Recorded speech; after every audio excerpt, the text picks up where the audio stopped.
मी तुमची वाटच पाहत होते, कारण तुम्हाला खूप काही सांगायचे मला. का नको सांगू? तू शांत बस.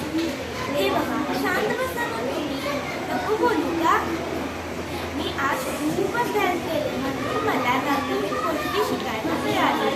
तुम्हाला माहीत नसतील अशा ज्ञानाच्या व पर्यावरणाच्या गोष्टी मला समजल्या. कसे ना, अभ्यास कोणता पण असो, तो आपणाला समृद्ध करतो. नव्या युगातील, नव्या जुन्या संस्कृतीतील आरोग्य व वैज्ञानिक गोष्टी अभ्यासामुळे कळतो. आपण कसे वागावे हे अभ्यास शिकवतो. अभ्यासामुळे एकाग्रता, मनन, चिंतन वाढते व आपली बुद्धी चांगल्या